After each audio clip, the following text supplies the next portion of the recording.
The views and opinions expressed by the following program are those of the host, guest, and callers, and are not necessarily those of this station or the Webster Rockhill Ministries, its management, or other host or underwriting sponsors. Programs presented on KWRH-LP are for educational and entertainment purposes only.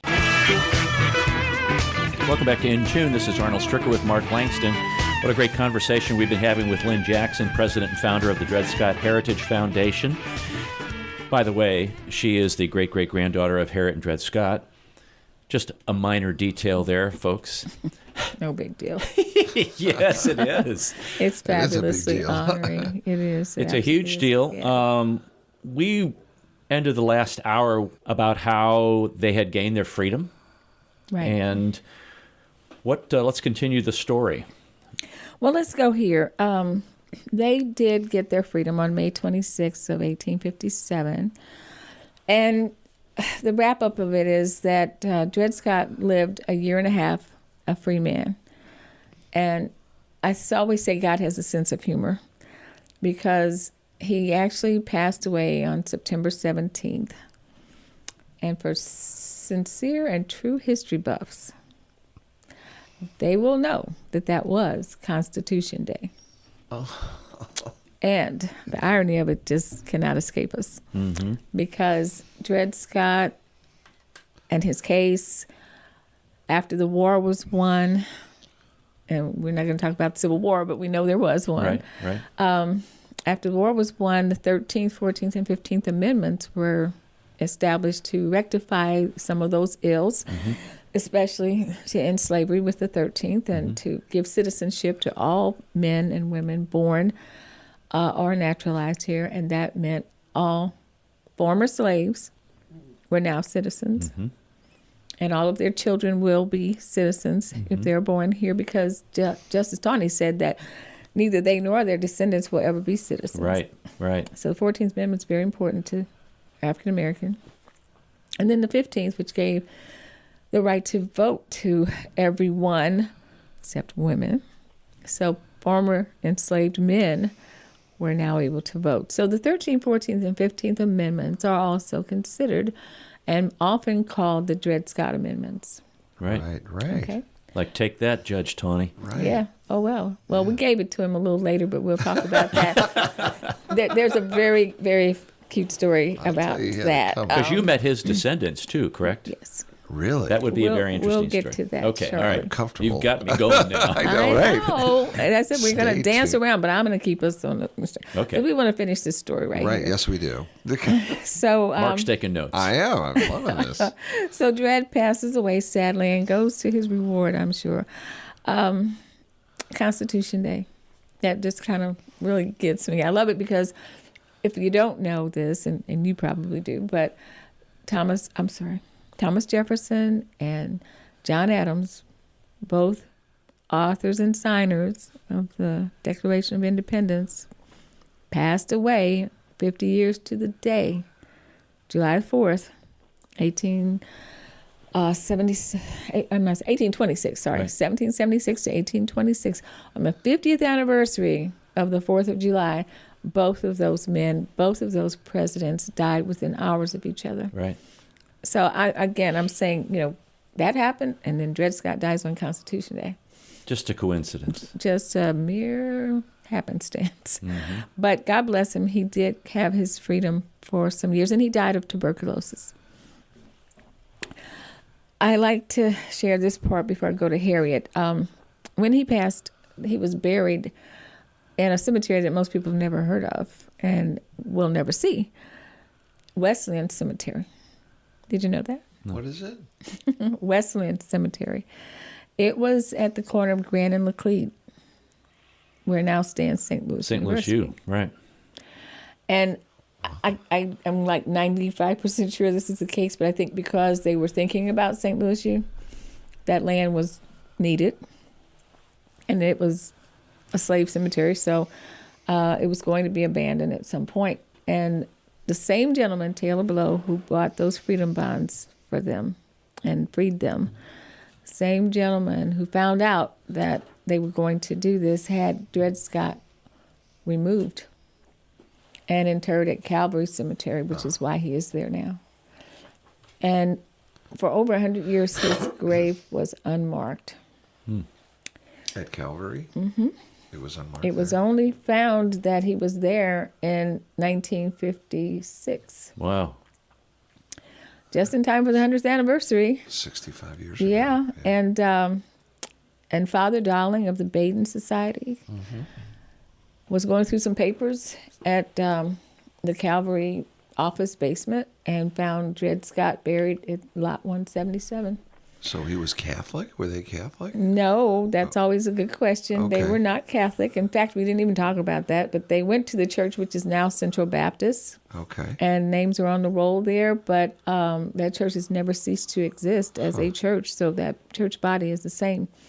No, not Catholic, but of course it is a Catholic cemetery. Yeah, Calvary is. And no one could be buried there, especially a slave, without the permission of their owner. Their owners could choose to have them buried there. Okay.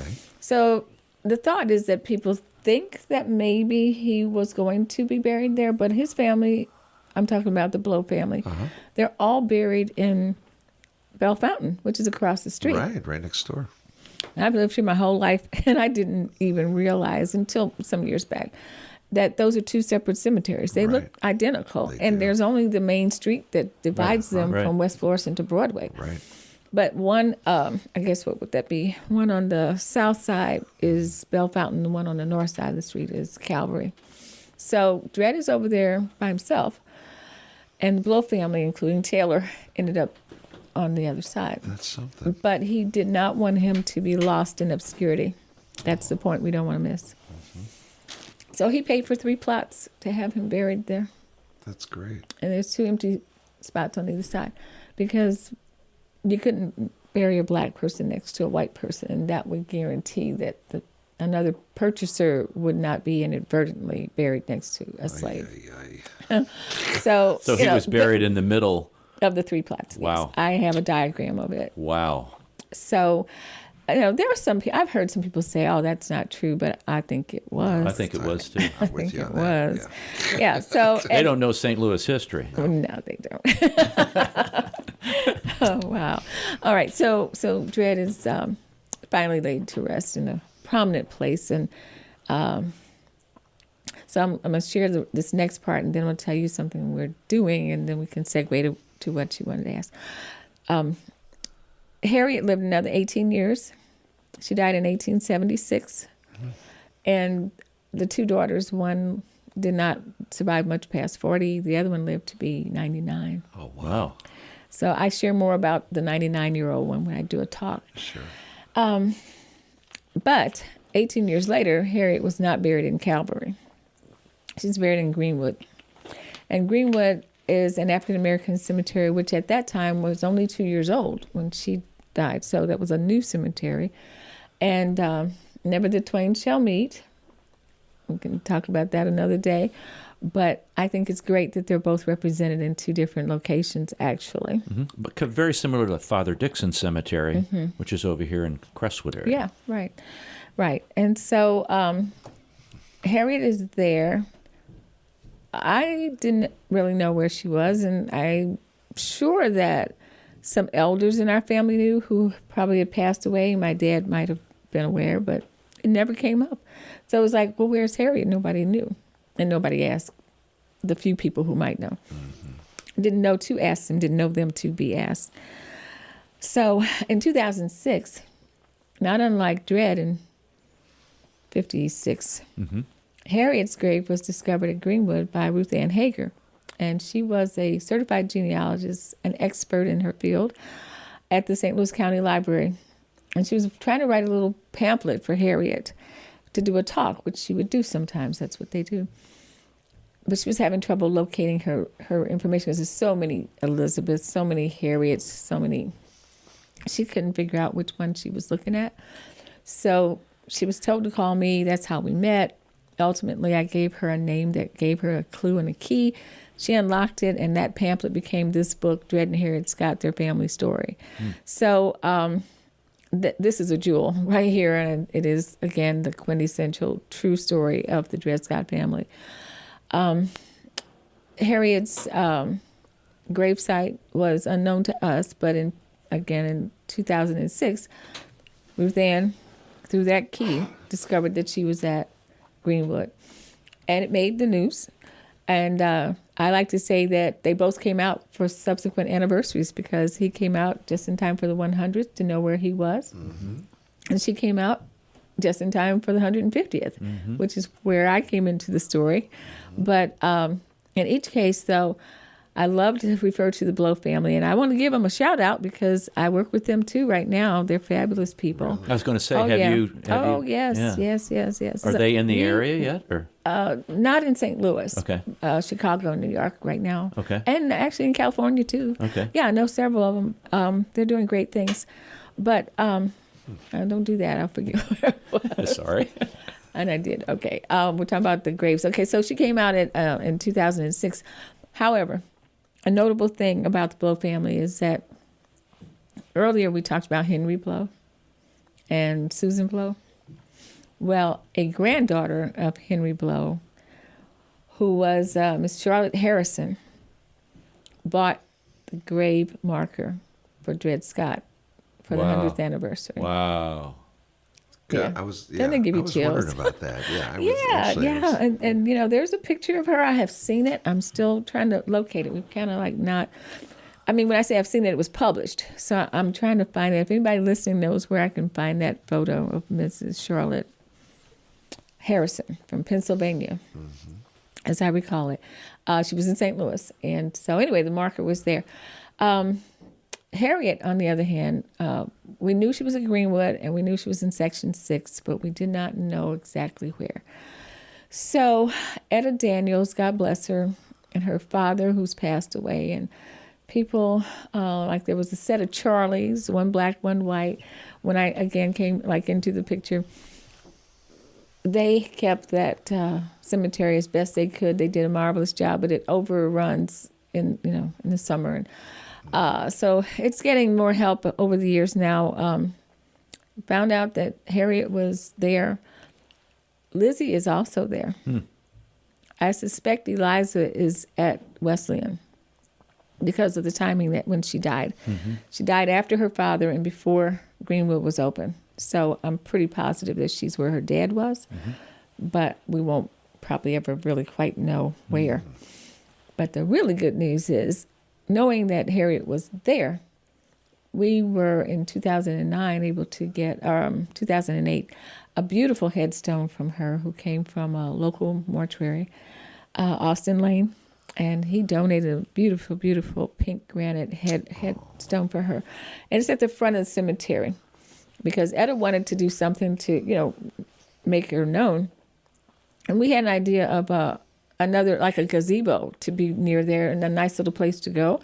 So as it turns out, it was given to a person who I believe at the time he was working at Kennedy and Sons, but Arnold came up with a design. Arnold Sandoval, came up with a design. It was totally opposite of anything we were trying to figure out. It didn't look like a gazebo. We weren't sure what it was. But having taken the story and the location, the time, the history, everything, he created a pavilion that actually gives you a personal experience of what it would be like to come through slavery and to be free.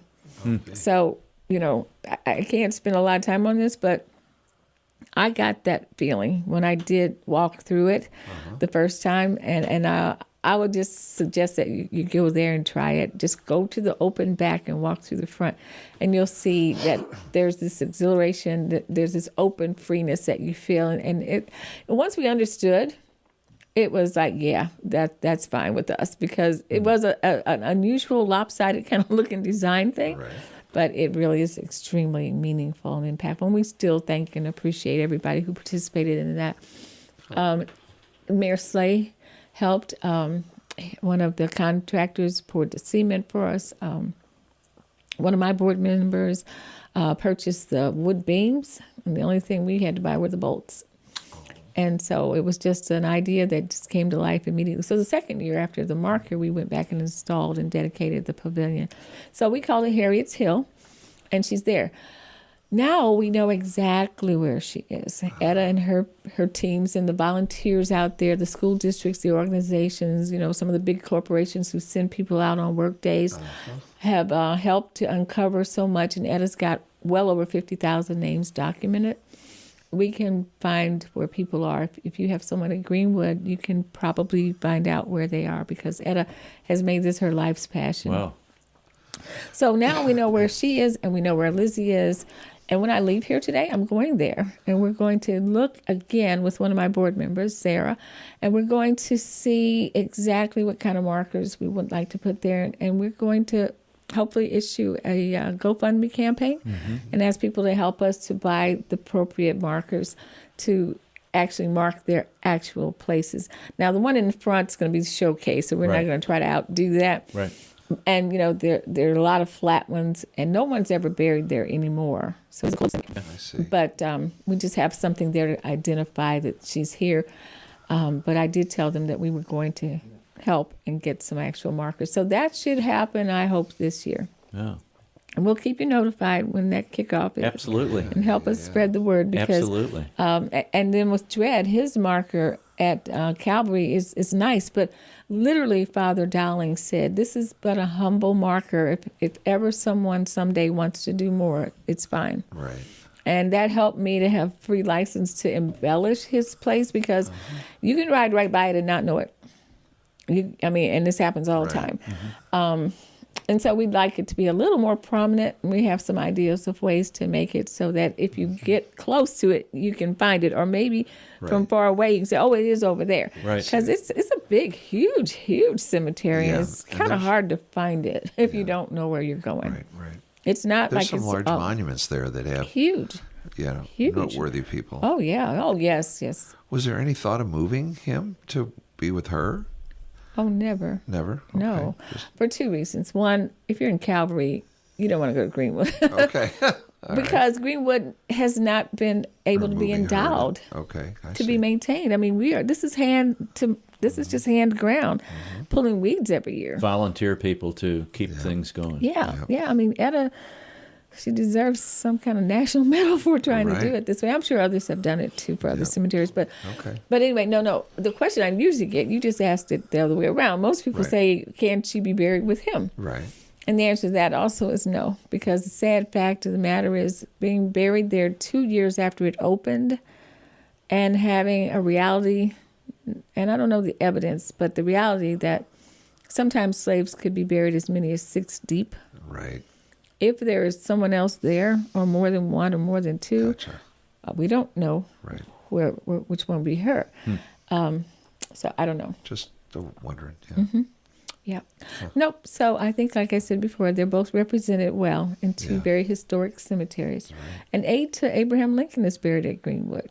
Really? Yeah. There are famous musicians and jazz musicians who are buried there. I forgot the name, but a notable person in...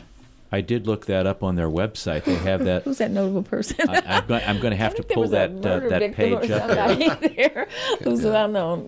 It's not Frankie and Johnny, but something like that. Anyway, it's its own history. It's very historic as well. Yeah. So no, we won't be doing that. Is that a big cemetery? Is it? Actually, there are over 50,000 people buried there, but because when it gets overgrown, you can't see how big it is. But I think in the more recent years, I think they've gotten control of it. Right. There's how many people buried there? Over 50,000. Holy smokes. And it's not a very big cemetery. I didn't think it was either, but I don't want to speak erroneously. I might want to say 30 acres, but I just don't recall. Wow. I'm sorry, Etta. No, that's fine. Yeah, I'm sorry. But it's bigger than you think. And there was a time when you could go there and I have pictures. I didn't bring them, but we took pictures when we found out that she was there in 2006. And can compare those pictures to today. It's just a breathtaking experience to see all That's the a work that's been wonderful thing, done. Yeah. And so again, Eliza is unknown where she is, but Lizzie is on the roadside. So we want to get markers for Harriet and Lizzie. yes. Lucy Delaney, Is she there? she is there. Oh, I didn't know that. Really? Yes, that's a big deal. Oh, my goodness, yeah. That's a Okay. huge deal. Let's see, I have the website up now, and I just punched out of it. So here we go. Charlton Hunt Tandy, who is a civil rights advocate, lawyer, and U.S. Marshal. He is buried there. We also have Harry Fiddler, actor, singer, and minstrel entertainer. We also have the Walker children, who tragically lost their lives a few days after Christmas in 1945 in a house fire. Grant Green, jazz guitarist. It says one of the most underestimated jazz guitarists. He played in a lot of 50s local clubs. Arsenia Williams, if I'm pronouncing her first name, was an educator for more than 50 years, was the first chairwoman of the Phyllis Wheatley YWCA. Oh, my goodness. Now, see, these are some new names for me, but Etta is constantly adding to the database of people who are being discovered as they continue to go through and clean out. That's husband, Brian, he great. has several family members buried there, and when we first got married, I remember going there on Memorial Day, and his family would, tend the graves and put out flowers and so forth. So it was, and I believe it was still active at least into the 70s probably. But yeah, World War heroes are in there. I know one that has a Purple Heart. So anyway, that's Greenwood. Yeah, the Buffalo Soldier, John Buford. There you go, right. Spanish-American War. And then this last one that's in here is Lavelle Daddy Bugs Roberts, music producer. Yeah, a lot of musicians there. A lot of musicians. Very interesting. We've been talking to Lynne Jackson. She's president and founder of the Dred Scott Heritage Foundation. And Lynne, where we want to go after the break, and we have a few more minutes here, but I'd like to really talk about your work there, what you have done, and what is on the horizon, what you're working on. I know you worked to get the statue of Dred and Harriet Scott in front of the courthouse. You also have there's like little miniature statues that are available, or I'll let you speak to that. You've also have been working on, now it's slipping my mind, The Dred Scott Freedom Awards dinner. the Freedom Awards dinner, also the stamp. Yes, Dred Scott stamp, hopefully one day soon. And there is, matter of fact, if you could speak to that quickly before break, there is, and we'll come back to that, but there is a website that you can sign up. You have to sign the petition to have the stamp recognized. Okay, we have a few minutes here for that, just a couple. Yeah. All right, so there is and never has been an actual stamp of Dred Scott. Sad to say. So It's hard to believe. It It is. is hard And to most people, even people at the post office go, what? Yeah, right. but there isn't. Possible. So anyway, we started the Dred Scott stamp campaign. It's national. And we are asking people to download a copy of the petition and take it around and get signatures and or sign online. And we have to have, like just an inordinately crazy amount to impress people that there should be this stamp. I was told that it was very difficult to get a Rosa Parks stamp, but there is one, fortunately, but it just came out. So anyway, that is our campaign. If you go to dredscottlives.org, you will find that. In fact, we made it easy because if you go to that website, dredscottlives.org, and look at the right-hand corner, you'll see two stamps, and you click on that, it'll take you to the whole stamp campaign page. And what we really like to do is get stamp ambassadors, I think we're calling them, from every state who will commit to try to get at least 100 pages. Now, we have a couple of people who have gotten 1,000 signatures. Wow. One lady did it in like 3 months. So we're either asking people to consider getting 1,000 signatures or 100 people get 1,000 signatures or 1,000 people get 100 signatures. And then we'll be at the 100,000 mark because I was told that, you need almost 100,000 to impress them. Well, I think Dred Scott's impressive enough. Oh, yeah. So I think it's we a need campaign for us, awareness. We will take that on as a project on this particular radio show. Oh, bless you. and Thank we're you. not going to settle for 100,000 signatures. Oh, wow. Let's Take it.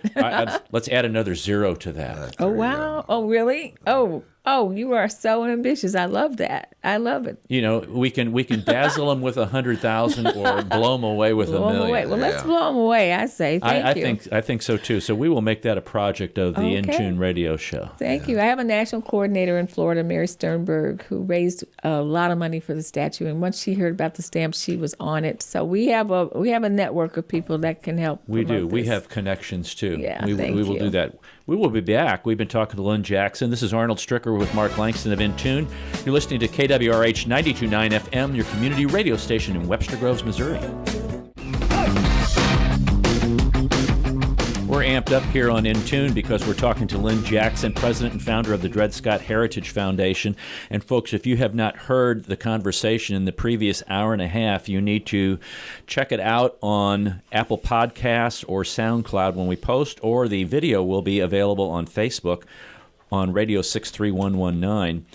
And Lynne, before the break, we were talking about the variety of things that the foundation has been doing, and I know that you have tours, actually, that you do sponsor or take part in. Is that correct? Yes, we have a Dred Scott bus tour that we're trying to make it annual, and then I've had some special requests, but if anyone wants to request a Dred Scott bus tour, they should contact us.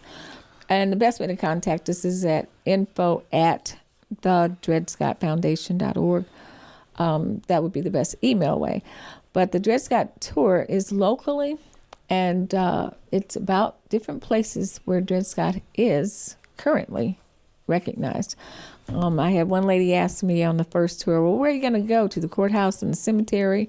And I said, why don't you come on the tour and see? Right. And throughout the day, I said, how am I doing? And she said, oh, not bad. And then she said, wow. And then at the end, she said, wow, you got me.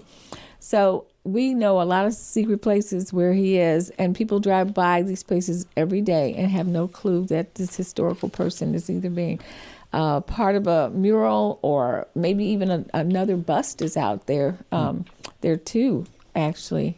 A statue is one thing, but since I've started doing this, and we have 2 busts of him in the area. So anyway, it's a fun tour. And when does that tour normally take place? Normally it's in the fall, around the last of October, 1st of November, but I have done tours for wedding showers, different family reunions. Cool. So, yeah, we can do whatever somebody might want to do. And you've taken place in several kind of group discussions or what I would call symposiums. Yeah, we have sponsored what we call Dred Scott Presents Sons and Daughters of Reconciliation. Mm-hmm. And that includes other descendants of famous people in our group, some of whom are descendants of Thomas Jefferson and Martha, Thomas Jefferson and Sally Heming, Jefferson Davis, the Below family, Chief Justice Tawney. I have descendants we work with there. Frederick Douglass descendants now. We did a program in Jackson, Mississippi last fall for the Ethics Project, and we will be doing something in March. Booker T. Washington, Martin Luther King. I've got quite a few descendants, and we do different kinds. The most recent thing we did, though, was Plessy and Ferguson, Brown v. Board of Education, Dred Scott, and then we did Plessy, Ferguson, Scott, and Tawney in Virginia. And we've been to Virginia twice for that. So we travel and we do these presentations about how our collective histories have become and not verses, if you will, in many cases. And the reconciliation portion of that is important. It is, because these individuals recognize what the histories of their ancestors were as well. And we are looking to try to do something different today. We don't want to repeat those errors and sins of the past. And people can get information on the dredscottlives.org Yes, site? yes. The past events are on dredscottlives.org, and also the dredscottfoundation.org has some past. In fact, it has 10 years of archived history. Okay. So we keep it up. We keep it current. It has a store and donation buttons that are active, but we're going to put a new store on the Dred Scott Lives. We have a new product, which I'm excited about, and hopefully in another month or so, it'll all be active on there. Okay, and you were showing me this particular photograph and an upcoming Dred Scott Freedom Awards dinner, which is happening March the 28th here in St. Louis. That's true. This will be our third Freedom Awards dinner, where we honor individuals who have contributed to our society in a magnificent way. The third one will have a theme of 400 plus years of fortitude, which recognizes the 1619 to 2019 anniversary of when the first enslaved people came over, as well as the Constitution.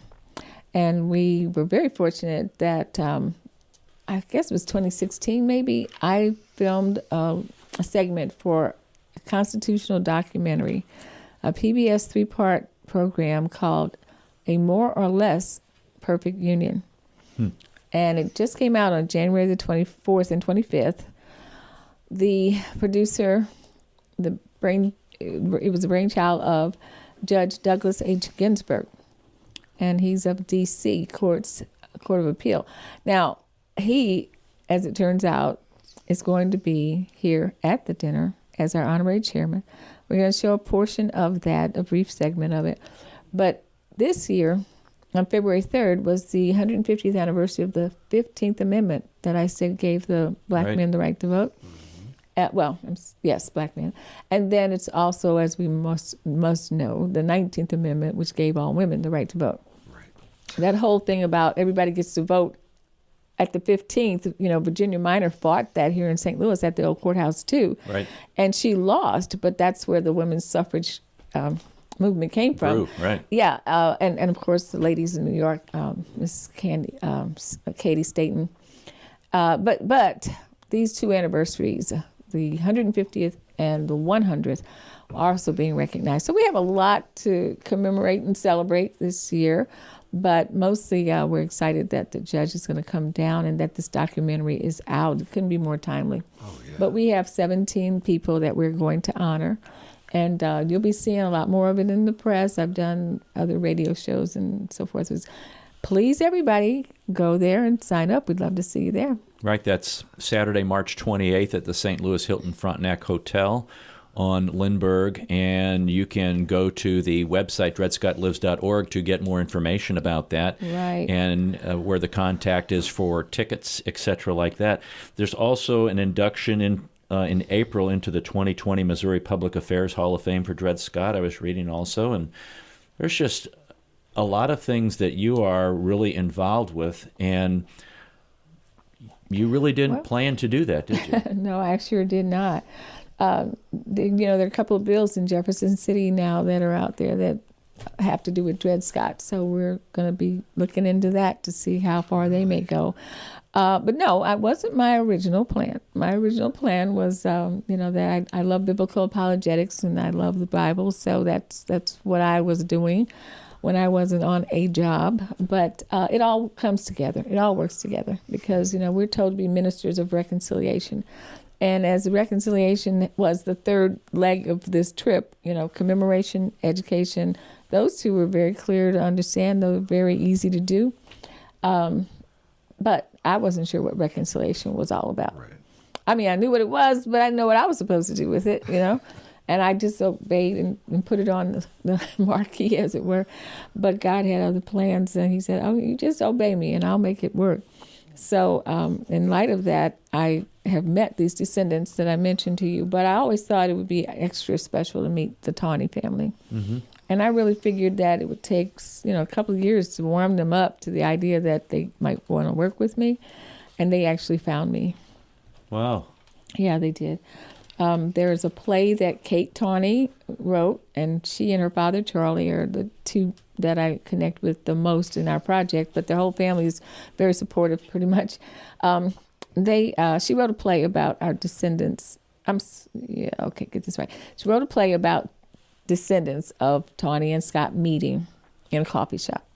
So when she did the play, she didn't know me, and they were about to put it out at the Actors Studio in New York when her director asked, did she know or could she find someone from the Scott family to come see the play? And she Googled, found my website, and I was floored. So I went, and I met them. I saw the play. They're totally amazing people. And they own their part of the history. So mostly Charlie and I actually travel together. We'll be at the Oklahoma University Law School on March the 4th, right around that time of the anniversary. We've been to Virginia, Richmond, in April of 2019, and we just came from Norfolk with Plessy and Ferguson. So it was Plessy and Ferguson and Scott and Tawney in Virginia this past January, just a month ago. It's a great story to share how God has just actually brought everybody together. And so the stories, the work, the testimony, the history, and what we want to see come from this. And I have here in my book, I'll let you see it afterwards, an email from a lady who she either wrote it in the auditorium where 900 people came to see us, or as soon as she hit the door. But she said she'd never done anything. She'd always thought about it. But after being at our program, she was motivated, and she's going to go out and do something to help reconciliation. And I have that right here. So that was really worth the whole trip. That's huge. I was going to ask you, how has all of that interaction changed you or impacted you personally? Well, I hate to say I don't know that it's changed me. I think I'm who I was when I started to do it, but I'm an eternal optimist. And I believe that things can be better and things can change. But I guess if I were to say how has it changed me at all, it would be that I just think that I have more impetus to go out and preach this gospel, which is akin to the gospel, that we should love one another. That's basically the bottom line. It just gives me another angle from which I can get that message out, because you would not believe how. Let me give you another example. I have the highest medal from a group that was known to be one of the most racist groups in America. I have their highest medal, the Medal of Honor, from the Daughters of the American Revolution. Wow. Yeah. And, you have to know the stories and the backdrops, like the Marian Anderson story where they wouldn't let her sing in Constitution Hall. One of the greatest opera singers in the world, and because she was black, she couldn't sing there. But Eleanor Roosevelt took her to the Lincoln Memorial when she sang for 75,000 people. Their granddaughters are working with our foundation. They help support the statue. And also the Daughters of Union Veterans, Thank goodness. I guess it's it's a new finally day coming. in those ways. It gives Right. people hope to hear Yeah, it does give hope. their stories too, not just my story, but how these stories are now intersecting. And it's important to hear that interaction is happening, because you don't get a lot of that. Oh, no, you're not going to see hardly much of it in the news, but I will give kudos to this one event. Remember earlier I told you we'd get back to Judge Tawney? Yeah. So we have in St. Louis, we've had it in more places than that. We have a Dred Scott Reconciliation Conference, and we have a Dred Scott Reconciliation Forum. The forum is in Marshfield, Missouri, which used to be Klan country. Right. Every April. We'll be there for the 10th year for my forum this April. The conference is every other year, and the Dred Scott Freedom Award dinner is every other year.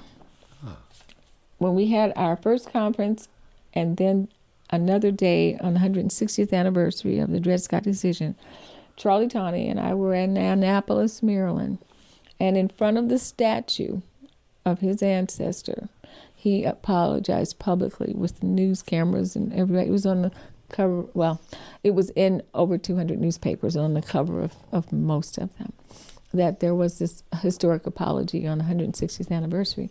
And, how we're trying to work together. So that has changed. That has changed. And it's so genuine. It's not like, we did it that day and we haven't talked to each other. No, Right. We all stay in touch. I know his wife, Carol. He knows my husband, Brian, and his daughter, Carol, and her husband, Mike, and his aunts and his other sisters and brothers. I mean, we're all connected. And when they came to St. Louis, some of my cousins were here. And they were totally moved by the first apology. It was impromptu. So, it's all about, I would never say letting go of the past, but rewriting the future. Rewriting the future. Changing hearts. Yeah, hearts and minds. Rewriting the future. I like that. Well, it's been a joyride, I can tell you that. It really, really Do you has. have any little tidbits for us left? We have a few more moments left here. Oh, my goodness, tidbits. Whew. Okay, well, yeah, here's a cute tidbit. First of all, I want to thank everybody that helps me. I can't begin to name folks, but I have great volunteers. I have my husband, Brian, who always supports me and says, go get him. You know, he's the best. And, you know, my family, I won't begin to name names, but they are very supportive of what I've done, and I love them all. But I also want to share that when we did the Dred Scott statue, we raised $250,000 of grassroots money mostly. Now, there was one wonderful contributor who gave us a considerable amount, and it encouraged me to keep going. But Harry Weber is the sculptor of this beautiful piece of Dred and Harriet. And we do have a 14-inch replica of it that is 3D printed. It's not a plaster cast or something, but literally was printed on a 3D printer. And so we're making that available to individuals who might want to have a replica instead of doing it in bronze, which would be in the thousands of dollars. Right. So they can check out our website for that. But we also do need to put a little more information out there today for them to actually purchase it. But they can contact us about it. Very And cool. those are wonderful. The statue, again, though, raising the money for it, I had an idea that when we talked about Roswell Field's house and how it's down the street from the old courthouse, and Dred Scott was a janitor for him, Right. that the house was going to come down with all of the row houses that were knocked down, except for the fact that people said, well, Eugene Field and Roswell Field lived here, Right. and we need to save that house. So it was saved by school children doing a penny drive, and they raised $2,000 to save that house. So I created a penny drive for our school children to help the statue of Dred Scott. And it was fabulous. I later heard that people thought I was a little nuts. They didn't tell me at the time, but they didn't think it was going to work. But we raised close to $50,000 of the statue money Wow. through the penny drive. And Wow. it also was not just local, but the lady who's over the stamp campaign, I mentioned Mary Sternberg before, in Florida as a social studies teacher, she raised $1,400 and brought the check to St. Louis with two other teachers who helped her, Mary and Amy and Susan. And then they stayed here a few days and got to see St. Louis, and then went back and raised $1,700 in the same 12-month period of time. So there's some amazing people out there doing awesome things, and we're very grateful for the support we get. And I want to thank you for having me on for 2 whole hours. Well, it's been Fascinating. an honor went for quickly. us to have you here. I've been had an historic interest in the Dred Scott case for a long, long time, and have pursued some understanding of it, but not until recently have I really delved into some of the intricacies and the details of it. And the books out there are fascinating. And, the tour just would be totally. Oh, yeah. I love that It's kind of fun. thing. It's great. But I think one of the things that struck me as I was reading more about the case was that we live in a city that has a very historic past and has a very interconnected group of people. And we have a lot of things that are scars on our city and our community that we're living with now that happened years ago. And folks, if we don't do anything, as Lynne was talking about, in reconciliation and rewriting the future, we will continue to live what the past has been.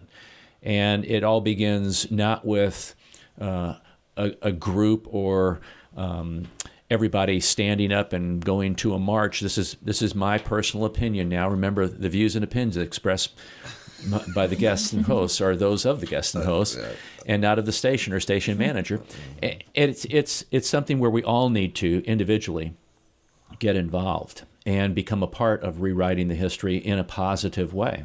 And the purpose again of the show is to fill in the gaps of the historical narrative that we have not been taught when we were children. When I was a child, there are things I don't know that I needed to know. There are things I learned that I should not have learned. And it's balancing that out. Well, African American history is so excitingly interesting. It's a sad history, but on the other hand, there's some incredibly uplifting and inspiring stories about what people have done. And that's why we have our Dred Scott Freedom Awards dinner. I want to just say one more time for the people who are being honored, and for my dinner chair, Miss Peggy Lewis LeCompte, who is just a phenomenal woman. I couldn't probably do this without her, but we want people to recognize that everybody just starts from where they were when they were a child. You make your life what it is, right. And then the things around you, don't let the circumstances stop you. Dred and Harriet they didn't have to go that extra mile and go to the Supreme Court. They could have said, 6 years in Missouri, Right. we got to live here. I think we're done. We're done, right. we can just be okay here. But they didn't, They went that further amount. And look at all the change that it wrought. It took an incredible amount of courage for that. They hid their daughters away for up to 2 years, possibly, just to keep them safe, so that if it turns out well, they have their family intact. So I just would like to encourage people to look at whatever mountain is in front of you and just start to climb it, because if you take one step, he'll take two. That's correct. I had no idea I was going to do this, and I could write an encyclopedia, volumes about the incredible miracles that have happened along the way, things that should not have happened, the way they come together. What's the statement? The journey begins with one step. All right. Yeah. Mm-hmm. Well, step to the Frontenac Hilton on March 28th. Right. And come to our Freedom Awards dinner. It's a 3:00 reception, VIP reception, to meet the honorees and the judge and all. And then the dinner's at 5:00, and we would love to see you all there. Wow, that sounds great. We encourage people to try to get a table and just come on. And it's a beautiful event, and it's noteworthy. That's at the St. Louis Hilton Frontenac Hotel on Saturday, March 28th, and that will take place at what time is that? Well, the VIP reception is at 3:00, and the dinner is at 5:00. Okay, and that will feature Lynne and Keith Plessy. Oh, no, Plessy won't be there. No, that's the documentary. Yeah, the documentary producer, Judge Douglas H. Ginsburg, will be there and present. Right. But we'll have the names of our honorees on our website just as soon as we hear from one more person. I won't leave them off, but I think they're going to be there too. And that's dredscottlives.org, dredscottlives.org. And if you want some additional information that has been kind of cataloged, the dredscottfoundation.org. That is past information, but the current information is on dredscottlives.org. Lynne, thanks very much for coming in today. It's been an honor and privilege for us to have you on, and hope to have you back. And let's keep going on the stamp. Yeah. Thank you so much. Dred Scott does live. He does. Well, Mark, I'm blown away by the discussion we've had and by Lynne's graciousness in talking to us about this. This is probably the most historic event that has taken place in St. Louis. And it's such a national thing. And it's right here in our own backyard. And to have someone who is a direct descendant of Dred and Harriet Scott in to talk to us today is just amazing to me. How fortunate we are. Yeah, we are, Lynne. Really, to have you here. I want to just say thank you again for coming. I mean, it really is. Because there's so much of the history sometimes you think you know, you just don't know the depth of it and how it touches so many lives. Mm-hmm. And, there's things that are just amazing to me. Like in 1957, that wasn't that long ago, No, some of us were alive. Yeah, some of us were alive, right. Yeah. So anyway. So the Dred Scott Heritage Foundation, a legacy of courage, they have, their goal is to promote the commemoration, education, and reconciliation of the history. As Lynne was talking about, there is a wide variety of past, immediate, and future things that are going to be happening.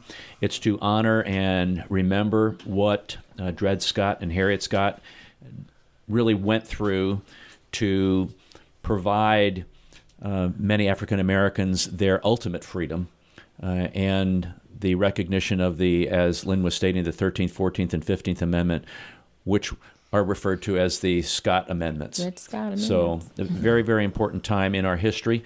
You need to be aware of that because March 6th is the 163rd anniversary of the decision. So what a great time. If you missed any of the show, you can catch it on Apple Podcast. Just plug in Intune KWRH, or you can listen on SoundCloud. We've had a great day today. Keep tuning in on past shows also. You can catch those on the same vehicle, SoundCloud or Apple Podcasts.